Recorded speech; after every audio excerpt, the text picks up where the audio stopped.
everybody. Welcome to the Growing with Fishes podcast. I'm Steve, and we have a co-host today. Marty had an emergency and had to step out last minute. So we have a guy a lot of you guys probably know from Facebook. He's a big contributor to the communities. Goes by A. Leon. Why don't you say hi, bud? Hey, everybody.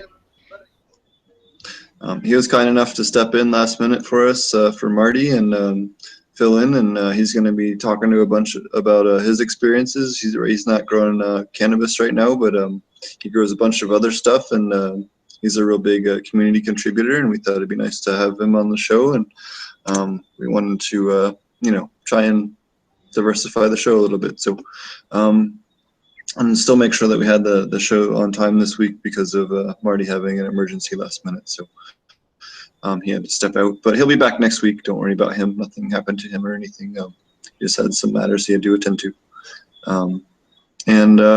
So this week we've had things have been coming along in Jamaica. We've been looking at a bunch of new land for one of the project that I'll be heading up myself down here, and that's been really fun. And then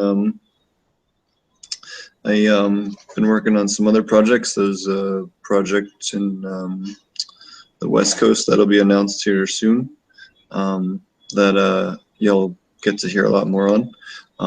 And then I'm headed back to the States here next week, and that'll be nice. I'll be able to do a lot more with the show. I won't be stuck on just my laptop and everything. So that'll be good. Hey, Leon, why don't you tell us about what your kind of setup you have right now, and then what you're doing and what you have been doing as far as growing and everything else.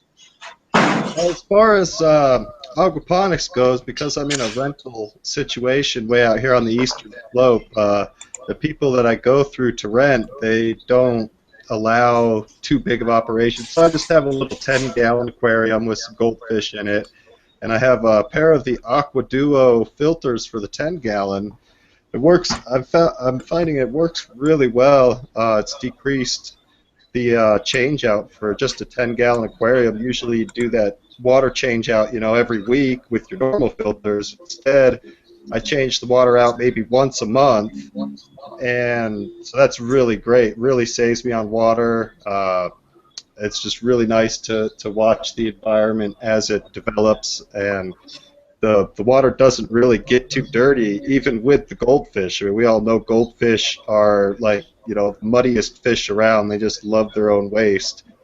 And yeah, so it's really great that I only have to change the water out once a month on a 10-gallon aquarium.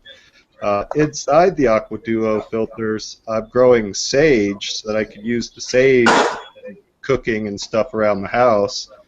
Unfortunately, yeah, just with the rental agreement that I have, and also the fact that I'm still on probation, I don't grow any cannabis right now or anymore for now. And yeah, the rental situation forbids me from growing cannabis, even for medical. And this is still here in Colorado, where we're supposed to be legal with it, but these rental agencies, and a lot of people here in Colorado have been noticing this, is that the rental prices have skyrocketed to double the price just in the last 2-3 years since recreational came about. But the rentals don't allow you to grow your own marijuana, which is like, they're charging people double and then not letting them grow their own marijuana, and it's like establishment rape at its finest, I feel. So it's made it really hard, but still, we still have the influx of people moving into Colorado. Everybody's rushing here and rushing to Oregon and Washington, even though rent's going up, and it's crazy. It's crazy.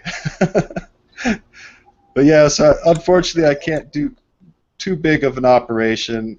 When I was growing it, I had a 75-gallon watering tank, and I filled it with crawfish and grew aquaponic vegetables and cannabis for a medical patient. My mother was my medical patient, so I was growing for her, and I was doing really great. I was growing her 6 6 pounds every 6 months just by using crawfish and letting them grow to their almost full size. I'd only let them grow to 4 or 5 feet tall, all flowering and everything, and then I'd harvest them down for her. And so that was really great. I figured it cost me about 16 cents a gram when all was said and done because I wasn't spending so much on nutrients anymore. And I had learned about aquaponics years before while I was still living in Arizona.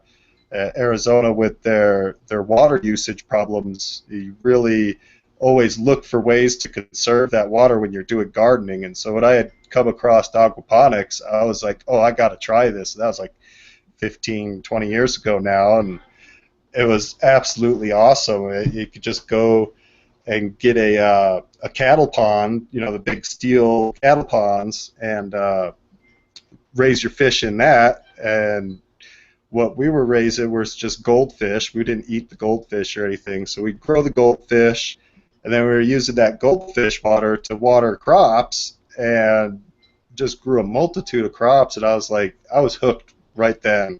It's my life. I've just almost every waking minute is spent researching something or listening to other people's questions, answering questions online. And I'm sure, as you've seen, you know, when it comes to some of the more out there questions, I'm always one of the first ones to answer it because I've already researched these things and seen what other people have done and what I've done personally to make things work. And so I just love sharing what I know. It's been great. So, how? Tell us more. You said you were growing. Tell us more about your aquaponic cannabis setup that you had there. You said you were growing. Tell us about your setup and how you had the, you know, all about it.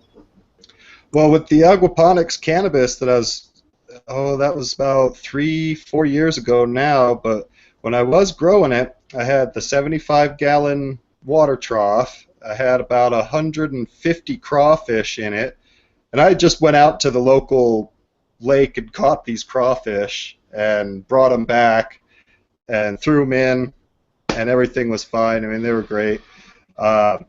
With that 75 gallons, it would cycle up to another bin for the bioclarification, and that bin gravity fed down to the cannabis plants and also pumped back over to a flood and drain system that I had growing the vegetables in. So I had the vegetables like tomatoes and lettuce and broccoli and you name it, I would throw it in there and grow it. And that was fed through the bioclarifier. And then the bioclarifier was also gravity feeding down to the floor level, and the cannabis was getting all the goodies, you know. And crawfish do tend to make a lot of waste, but because they're filter feeders, they really keep their water in a pristine condition. I can remember the water I had was crystal clear, even though there was sediment on the bottom from all their waste. And so I'd have to go there once in a while with like a snuffer bottle and suck up all the extra waste, and I'd fill mason jars with that, and then I'd use that as part of the ingredients with worm tea, and it just did magic. I mean, crawfish and worm tea, you can imagine, you know. It was really good stuff. Yeah, the other thing, at least in a little bit of testing that we did, is that crawfish tend to have a much higher phosphorus level They sure do. than other things. Yeah, they sure do. They sure do. They're really great. Their waste is really great as well from all their shell casings. Their shell casings are just calcium. So that calcium is fed to the plants in a micronutrient state that's already dissolved in water, and you're getting the phosphorus, you're getting the calcium, you're getting a little bit of potassium as well. There's a higher potassium level I noticed with the crawfish waste as well. So yeah, crawfish waste is just it's phenomenal. It's absolutely phenomenal. Everybody that's tried crawfish in their aquaponics systems. They swear by them, and you couldn't get them to part with their crawfish, even if you put a gun to their head and said no more crawfish. You know, they become a Yes. definite integral part of any system once you try them. Yeah. So how did you have the route set up for that? It was somewhat of a dual route system, but they were gravity fed through the. I don't know if you're familiar with the autopots. Have you heard of the autopots?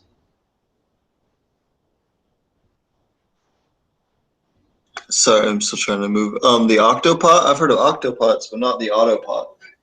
Yeah, the autopot is a little like the octopot, but except where, well, no, it's pretty much still the same. But yeah, so it was somewhat of a dual route system in that the gravity feed was going down to these autopots that have it's like a little miniature toilet bowl kind of mechanism that fits inside of these trays that look a lot like dog waterers, like your automatic pet watering system. And the pots sit inside those, so it was getting this constant flow of the nutrients from the bioclarifier through gravity feed.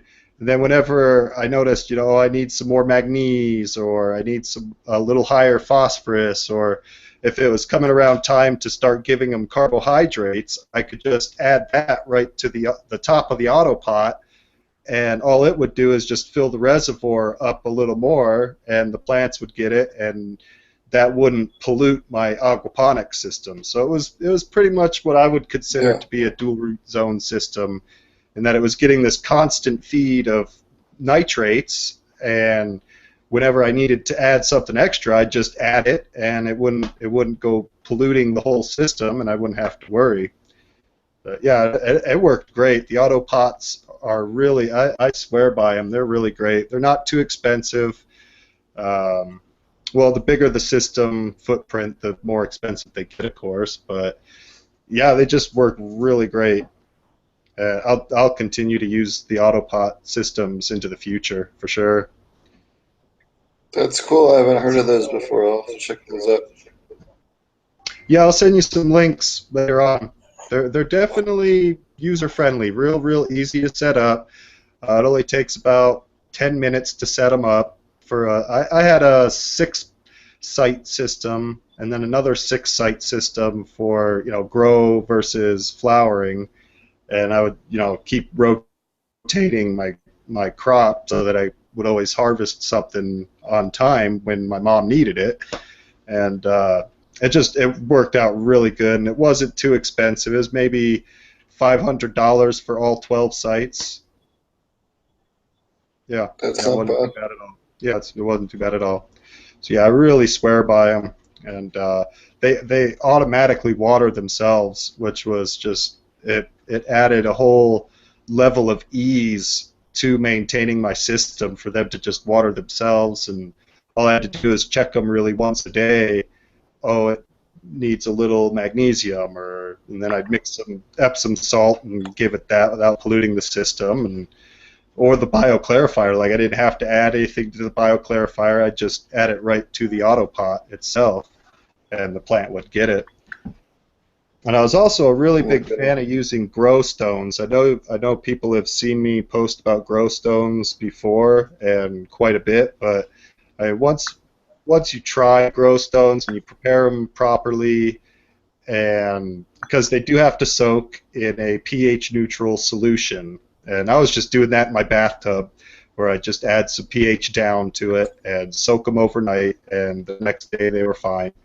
But the grow stones, as they break down, they do naturally break down. That's one thing I found that the website doesn't actually tell you the truth on, is that they try to tell you, oh, they don't break down, they're not biodegradable, this and that. But they do break down, and as they break down, I've noticed they add silica to your plant, and silica is one of those trace minerals. Yeah, it's one of those trace minerals that not a lot of people realize they should actually pay attention to. Silica happens to be a crucial, in my mind, a crucial ingredient for any micronutrient solution because it strengthens the cell wall and makes for a hardier, healthier plant overall. And yeah, the growth stones do that naturally over time, especially if you have worms in the system with it. The worms will help dissolve those silica particles into even smaller particles, and then your plants just, it sucks them up with the humic acid from worms. And another thing I liked about the grow stones is they really cut roots well.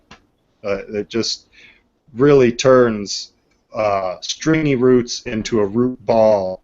And when you got a root ball, as everybody knows, you're going to take up nutrients faster and more efficiently on your plant. Your plant's going to do that way better when you got this mass of roots, you know. Just Oh yeah, oh yeah. yeah. In fact, I'll on we had a lot of luck when we were doing it in the back working my previous job in the experimental greenhouse.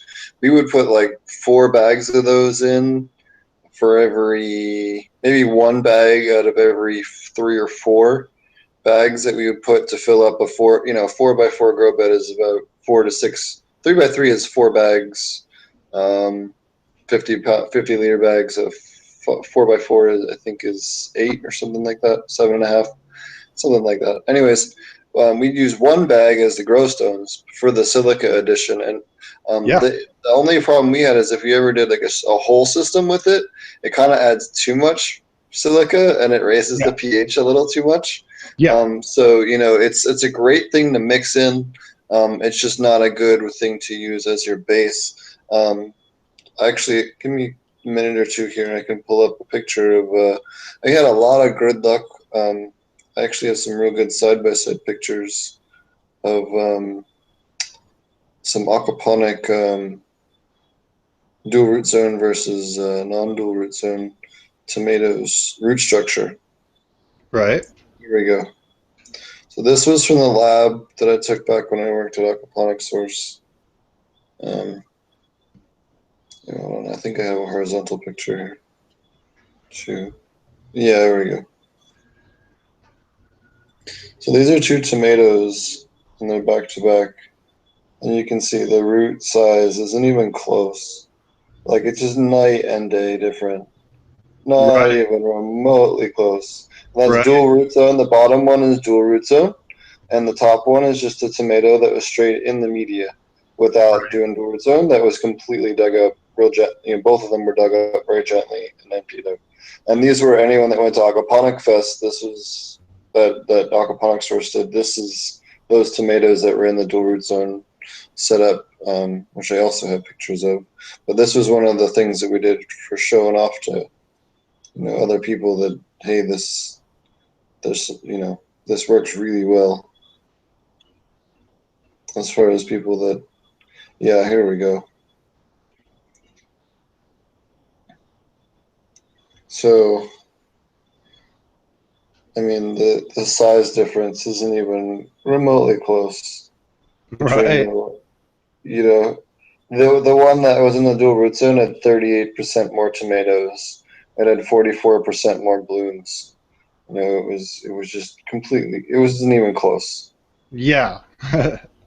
And the reason is, even if you're not even supplementing, simply having the different part of the root structure that can house your mycorrhizae and your terrestrial microbes and lactobacilli and things that don't really like to be fully aquatic, Right. to attach to the root zone, it gives them a place to live and to benefit the plant. You also end up with, because of that, more immunity to the plant as well, because it's more microbes that it has to fend off in the very beginning, or at least get used to. So it makes for it really strengthens the plant's immune system. But yeah, Exactly. it's nice to hear you preaching about silica. A lot of people still don't believe that, and it's so well documented in like soil agriculture, like field agriculture, where It they do is. soybeans and corn and everything else. Especially the other one is if you're in an area and you have high sodium, sodium and heat stress, like in greenhouses, both of those silica dramatically nullifies the stress on the plant for both of those, much more than anything else you can do for the plant. Exactly. Exactly.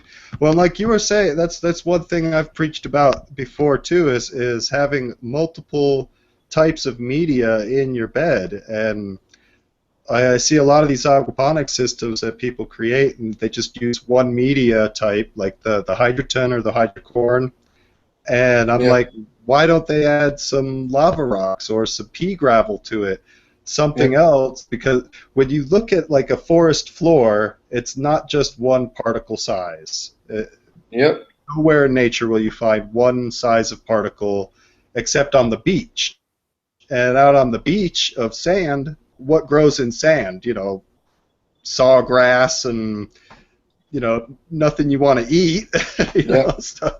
Yeah, yeah. If you want healthy plants that you can eat, or healthy plants that are going to flower and bloom correctly, you really do want to pay attention to having multiple types of media in your bed. And it's really easy to achieve that. Like you just add, you know, I would say maybe to every 10 parts hydrogen, you would add 1 part of everything else. Like Yeah. Yeah. 1 part grow stones, 1 part gravel, 1 part lava rock, and then 10 parts hydrogen, uh, or Yeah. or any variation thereof, and bam, you've got a forest floor type of situation where it's not just one particle size. Yeah.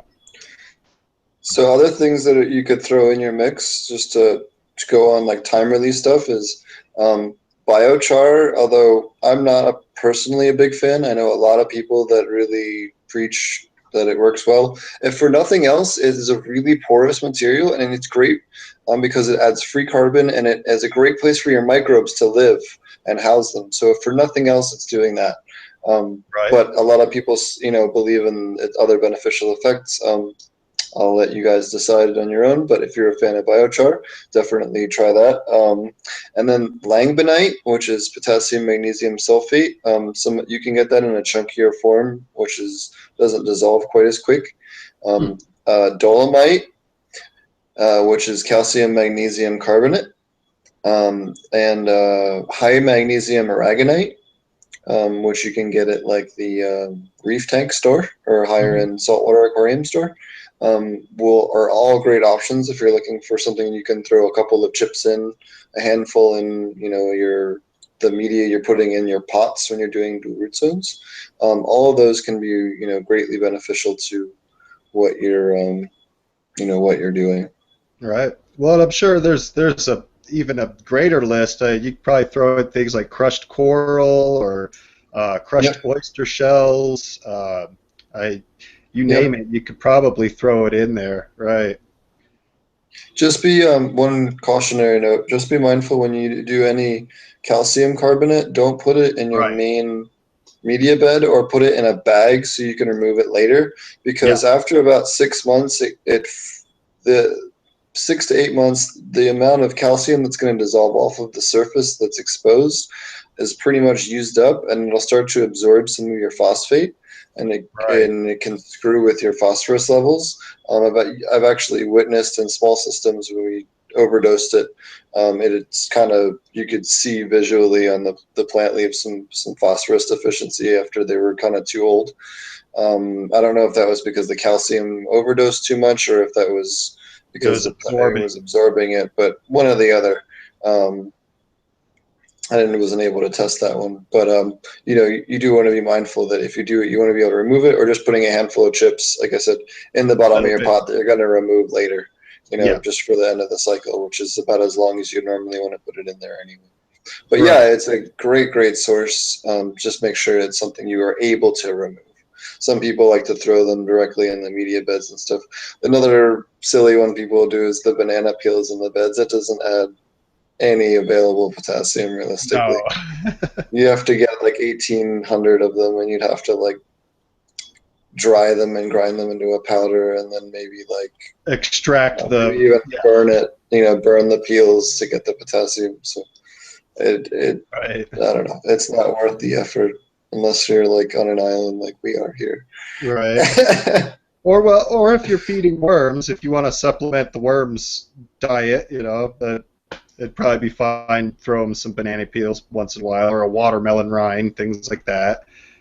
for worms. But yeah, no, like you're saying, yeah, you'd have to extract it to get any meaningful amount into your system, right?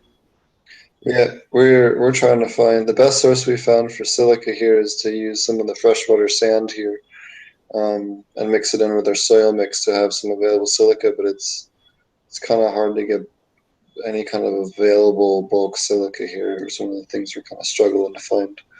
But I'm Yeah, sure we'll come up with something. right. It's Yeah, you funny. gotta sometimes work with what you can get. I hear that. Yeah, we're doing this other little side project for someone. We're building most of it out of bamboo, which is going to be pretty dope. Cool. Yeah.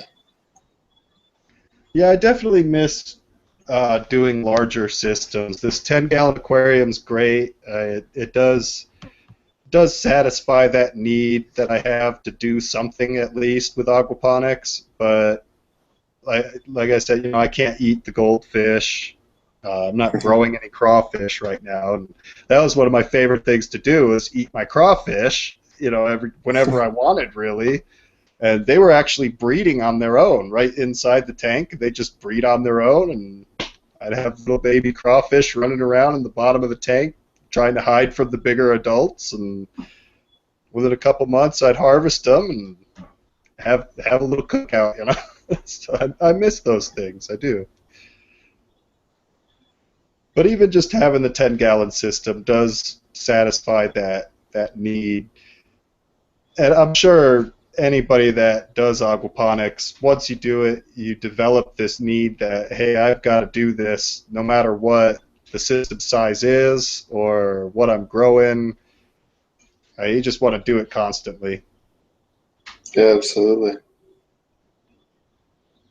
Especially because I like it because I can show people when they come over, friends and neighbors come over and they're like, "Oh, what's that?" And then I can explain to them, and I teach something to somebody that had no knowledge about it, and that's probably the best aspect of at least doing something aquaponics, even if it's tiny, 10 gallons with two aqua duos, and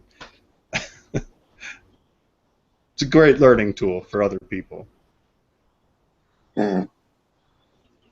Yeah, they actually it was funny. Somebody asked me today, like, what did you or what was one of the things that inspired you to do this podcast? And it was honestly it was listening to Dude Grows show, the pot growing podcast, and he's just on every week taking random questions, and I've learned a ton about just different topics around growing that I wouldn't normally look up on my own.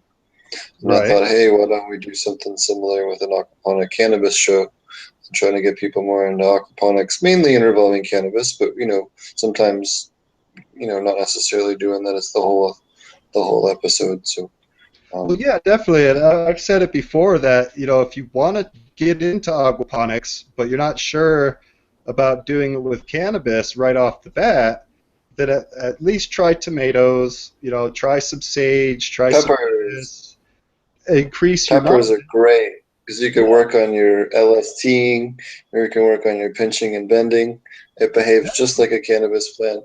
And if you can get exactly. a ton of peppers, you're good. You're going to be going to at least a halfway decent cannabis plant. You might not be perfect, but you're well on your way. Plus, you have to watch the peppers for mites the same way.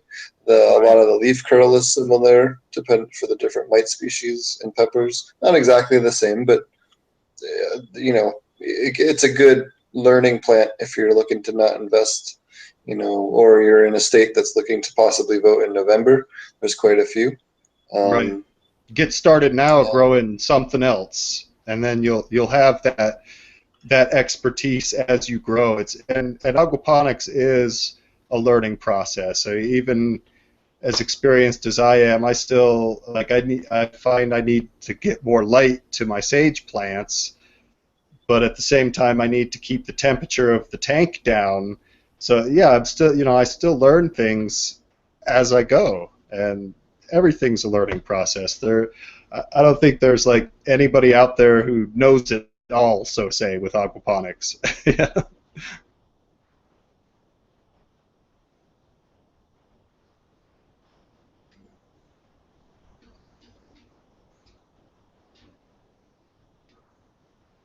Looks like your audio or your visual might be dropping off.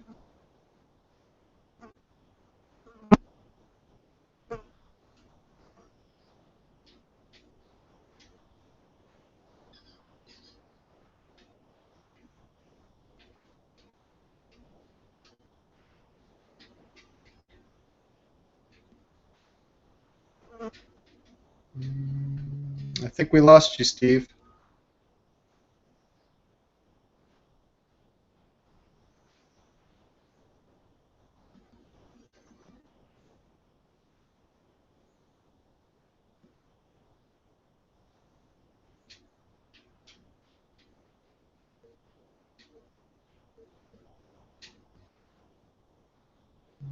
Yeah, we lost him. Yep.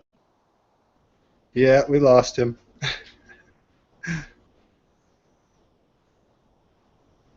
How do I get him back?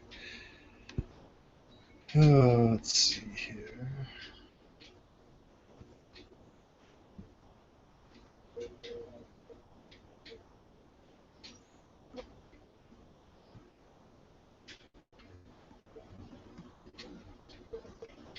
Still figuring out this Google Hangouts. This is the first time I've used Google Hangouts.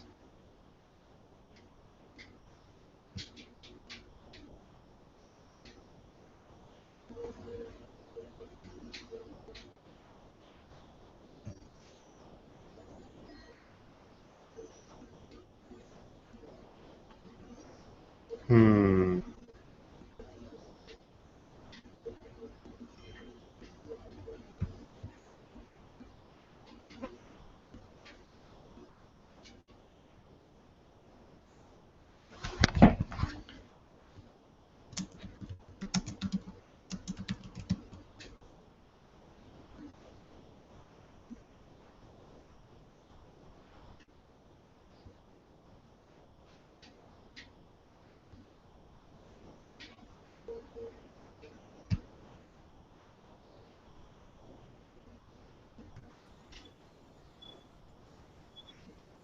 Oh, there you Hey, go. Yeah, yep, there you go. sorry about that. Jamaican internet, it cuts out once in a blue moon. I get enough packet loss where it disconnects. Yeah, it happens to me out here, the Eastern Slope too. All right, let me look up in chat here. So, yes, it's live, Vincent Bradshaw.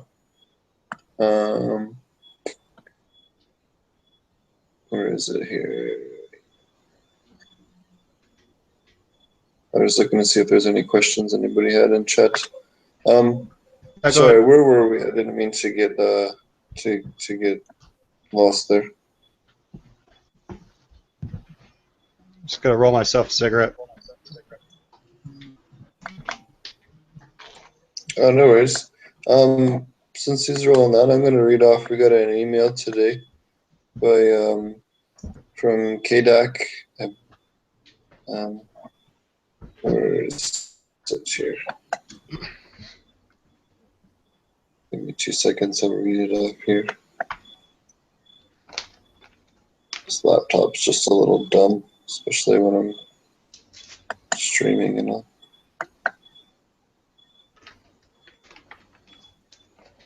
I need to upgrade soon.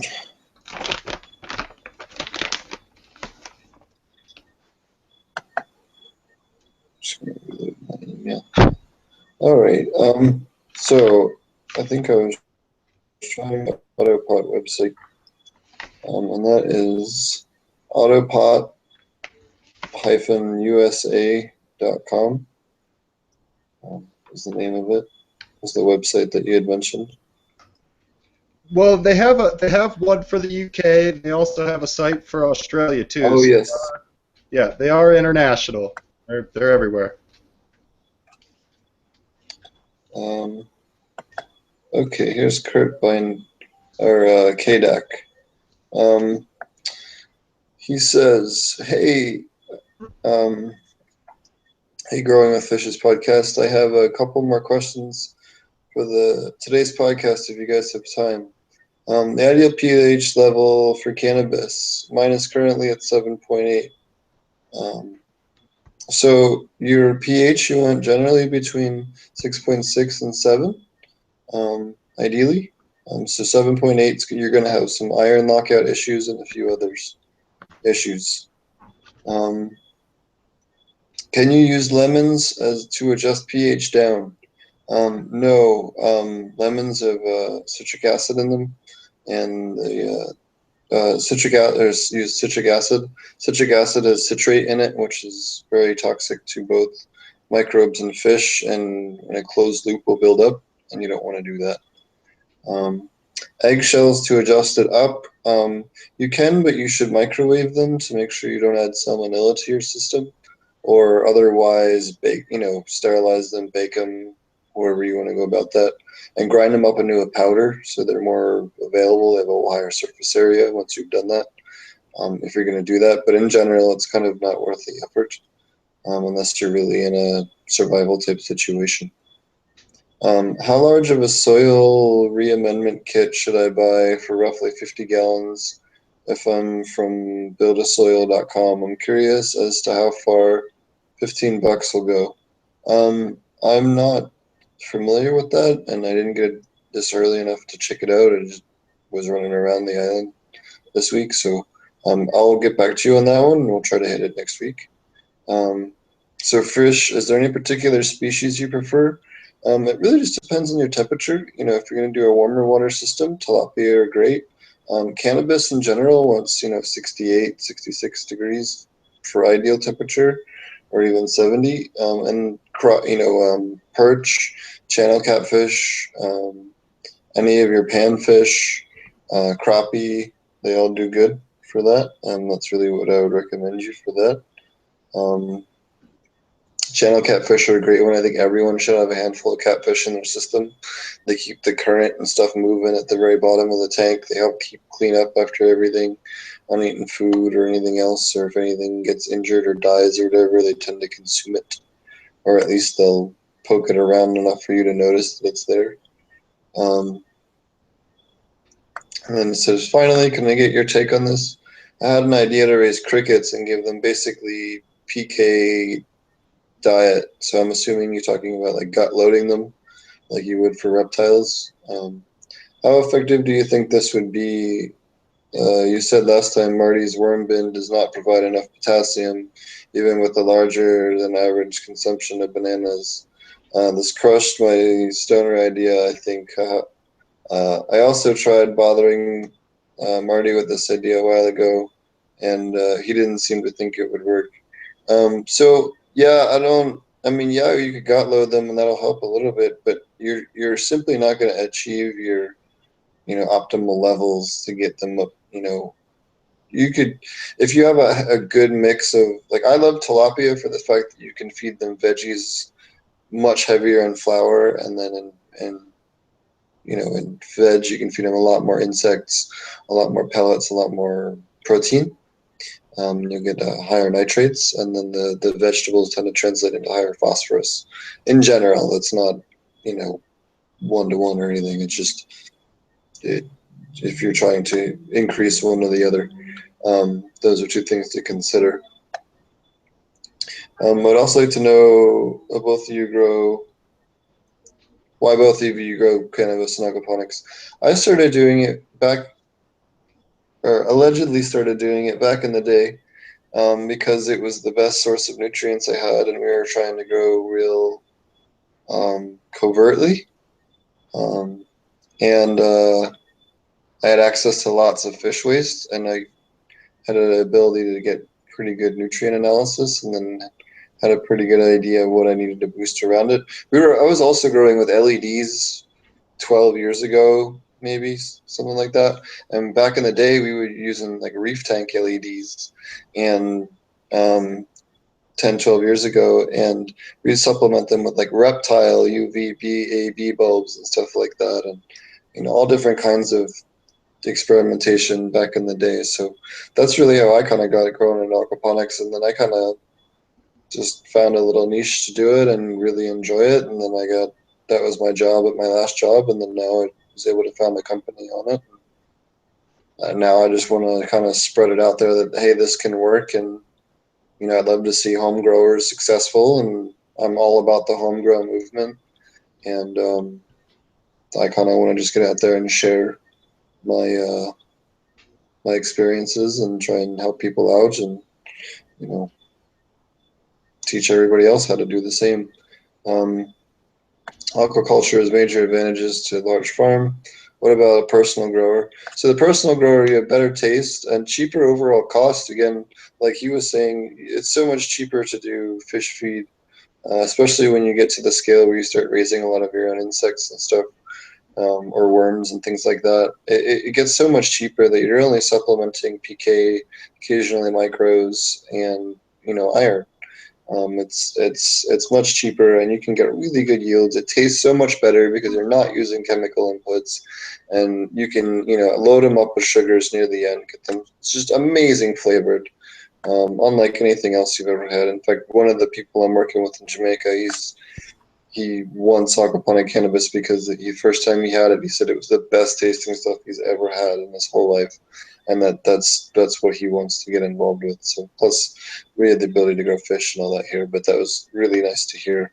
Um, so, like I Well, it said, does thanks for make making this for hobby a better for all of smoother us. smoke too. Yeah, exactly like you're saying. It makes for a smoother smoke, more robust flavor. Uh, like you're saying, towards the end, you can really load up on sugars because your plant just devours them like nothing else. Hydro, you tend to get a lot of nutrient lockup on your roots, so you have to wash those.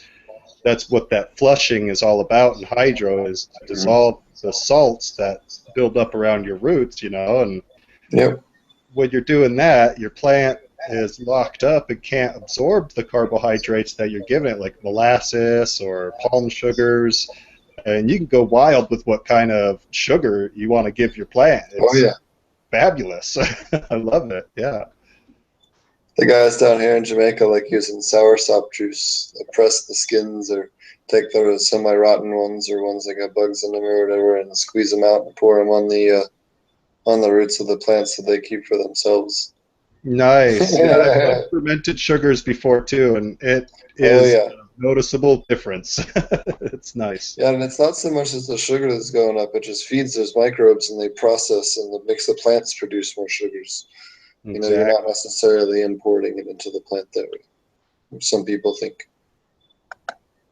Yeah. Let me go back to the chat here. Uh,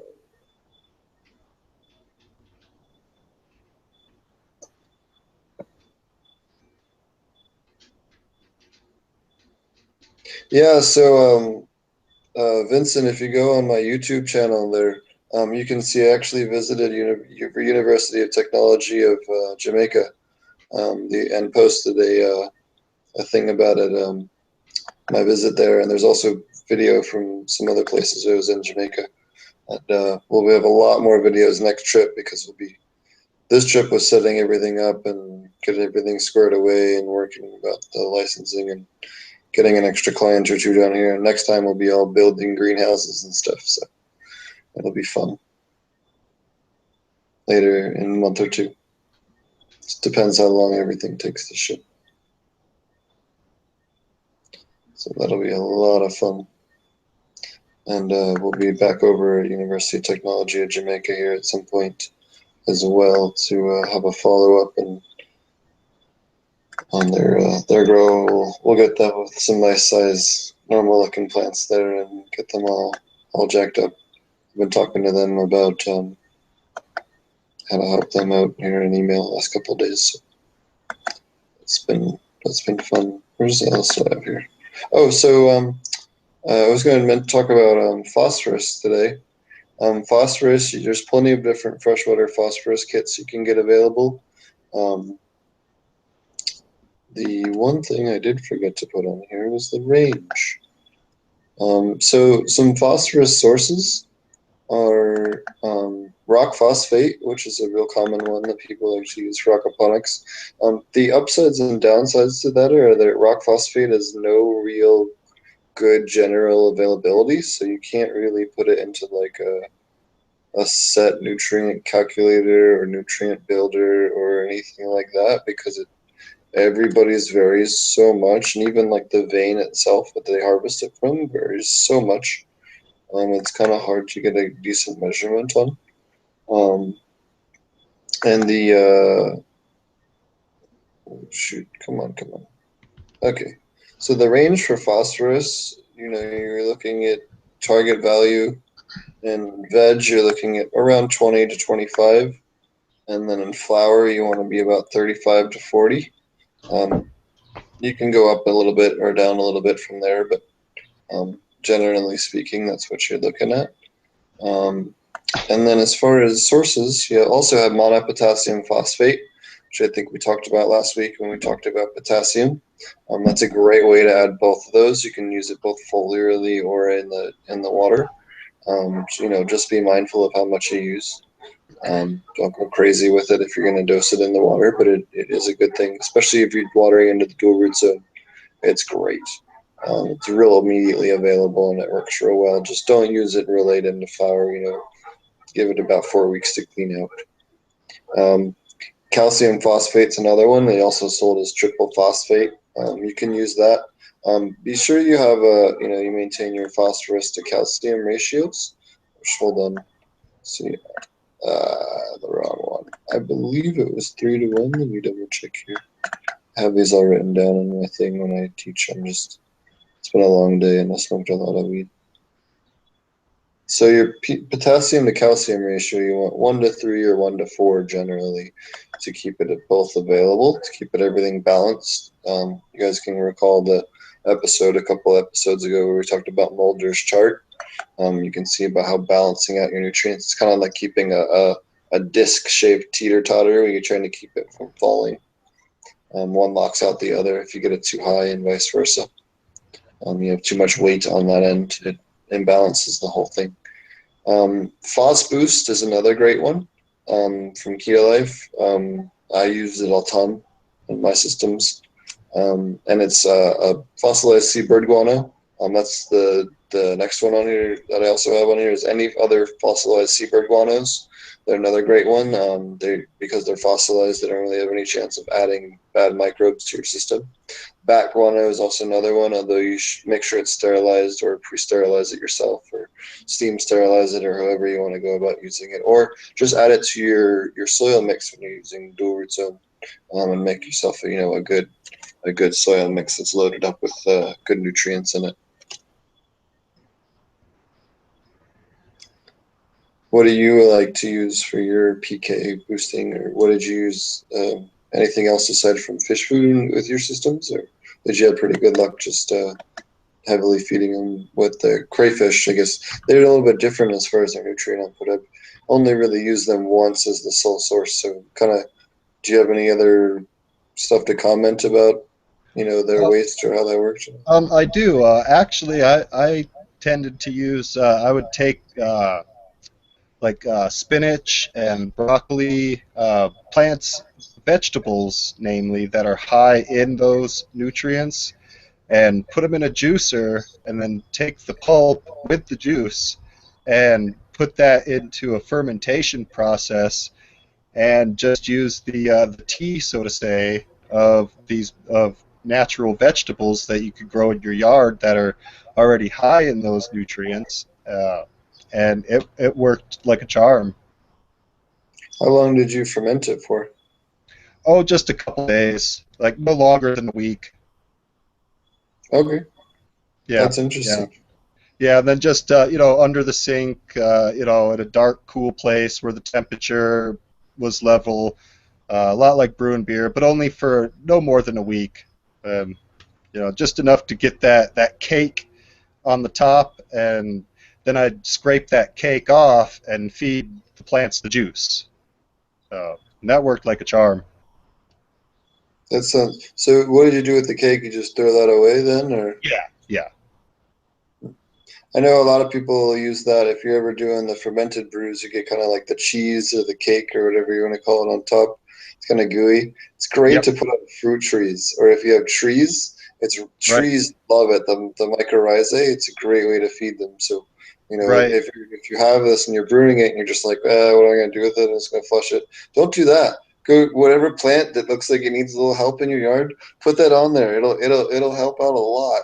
Don't you should anytime you're brewing up that stuff, never you don't really have any waste unless you just live in the Right, city and you just have all concrete. You have nothing else to put, no other plants. right. But yeah, you can even feed your lawn with it, or like you Oh said, yeah, just right. about any plant. But yeah, I was just throwing it away, or I would feed it to my worms. Yeah, worms love it as well. Yeah, Yeah, yeah, it's they're pretty good. one of the other things I've been tinkering with a little. Um, one of the other things I wanted to mention that the guys, or the plant of the week that we'll do with non-cannabis this week is called culantro. Culantro is in the family of cilantro. It's just much stronger and more pungent. Some of the growers will plant it in around the root systems and stuff, or a ring around the plants to help keep a lot of the bugs from crawling up the stalks. So they're handful of homegrown plants. I've been seeing that quite a bit. Yeah, Aside any from they have a any few others. plant from the garlic or the onion family will help do that. And walking onions, I actually have some in my Walking yard. onions are a great one, They are. great one, and they survive colder weather too. They'll survive Colorado winter. Yeah, they really do. Yeah, I've had here. I'll show you here. Got some walking onions. They're starting to bloom too. Awesome. Yeah, no, if you want to give us a little tour, man. Yep.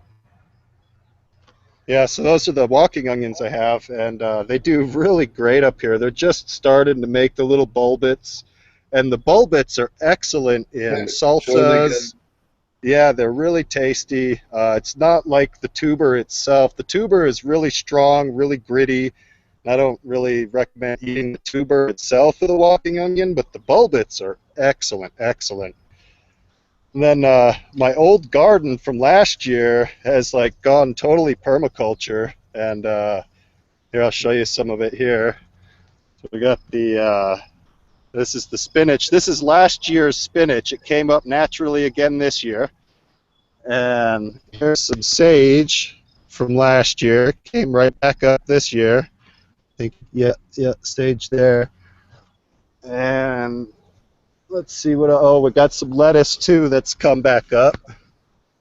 Here's some lettuce that's come back up, and Very cool. it's like gone totally wild. I haven't even watered it this year. I haven't done anything to it, and I'm still eating out of this garden a year later. So I love it. It's great. That's awesome. Now, do you take any of your aquaponic or your fish tank water or anything and put that on there? Or? No, actually, I feed that just straight to my rose bed here. I'll show you the roses. And last year they gave me no roses at all. But over the winter, I gave them the water from the fish tank once a month. And then this year, it's blooming. Holy crap! Yeah, and it's huge too. I mean, it's like a 6 foot hedge here. You know? Yeah, that's awesome. Yeah, that's just goldfish waste. Nothing else to it. Last year they gave me like one or two little rosebuds, and that was it. But this year, I can't keep them down. So It's good. The rose hips are good for medicinal. exactly, yeah, yeah, They're real high in, was it vitamin A, B, and E, if yep, memory serves me right, and vitamin C as well. I think I know that you can use them to prevent scurvy. right. But yeah, and they're fragrant too. Like when you put them in your salads, it adds a fragrancy, it adds color, and any nutritionist will tell you like when you add colors to your diet, you're stepping up your game and you're going to be more healthy. So Yeah. yeah. All right. Did you have anything else that you wanted to cover or touch on this week? No, that does it for me. It's been a pleasure. Alrighty. I appreciate everyone for watching. Do you have anything that you wanted to plug or mention or shout out or anything? Or No, just maybe mention, like I said before, if even if you don't want to do cannabis right away, you're unsure of aquaponics and how it's going to affect cannabis.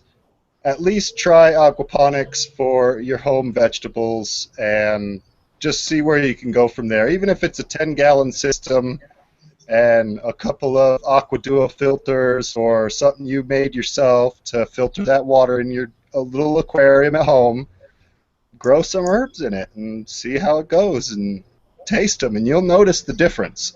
You'll notice the difference, and then you'll want to try the cannabis next. Yeah. And that's how I got my start. Was I was growing vegetables in the middle of the desert on less water, and I was like, hey, wait a minute, I could do this with cannabis. And yeah, like I said before, everything's a learning process, so don't be afraid to have your failures. Failures are the most important part to anything because you're going to learn something from your failure more often than from success. So don't be afraid to fail. It's all, happens to everybody. Absolutely. Do you have, do you want to leave it that people could get in touch with you if they wanted to write you or anything, or? Just go ahead and find me on Facebook. I'm co-administrator with both Marty and Steve here in the Aquaponics Cannabis Group, and I'm also an admin of the Aquaponics Group on Facebook that has it's like 7,000 members in it. But yeah, just find me on Facebook if you have any questions for me or want to ask me something.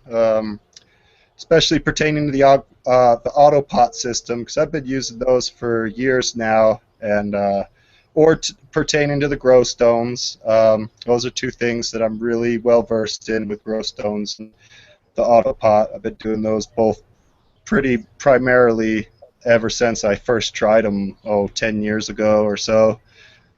So yeah, just find me on Facebook under Alien, and we'll hang out. Sounds good. You guys can reach me at potentponics.com. There's a contact thing on there, or easier is write me at potentponics@gmail.com. I already also post on Twitter. I have the Twitter thing. If you guys are looking to find out when I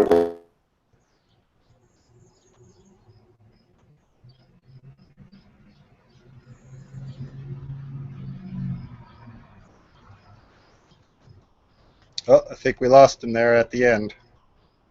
Give him a couple minutes. I'm surprised my internet hasn't cut out. Message him real quick. Tell him we lost him again.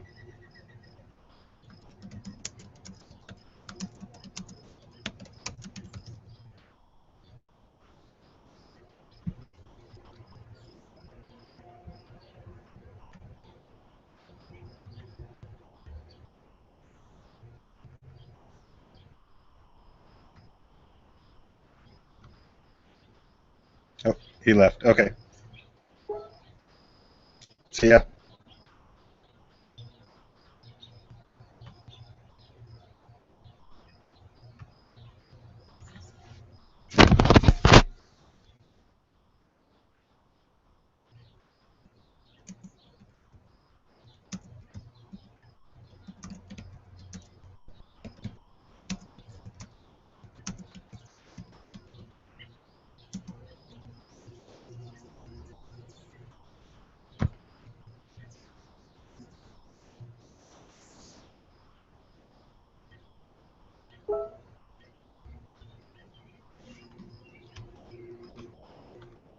Oh, it's still live.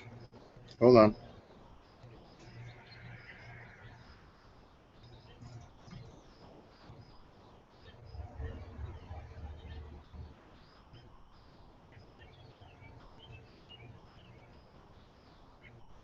Okay.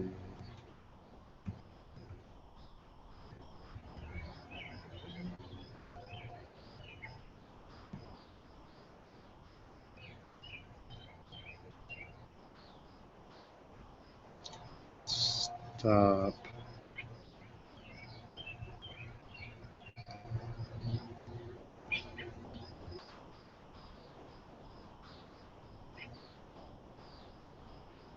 Hmm.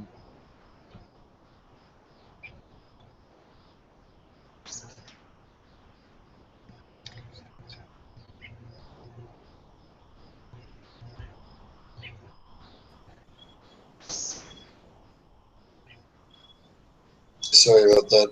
We're gonna close out here. If you guys want to reach me, you can reach me at potentponics@gmail.com, or get me through the website. And I'll also go to Aquaponic Cannabis group on Facebook. And I think that's it. I'm working on putting a formal page up on Facebook for the podcast that'll have a link to the. Trying to put a audio version up. We get a bunch of requests for that, so it'll kind of be a portal for all that. And yeah, we'll also have some more blog content over at Dude Grows as well. And thanks to realgrowers.com, Atria, and Keto Life for continuing to donate items to us to give away on a regular basis.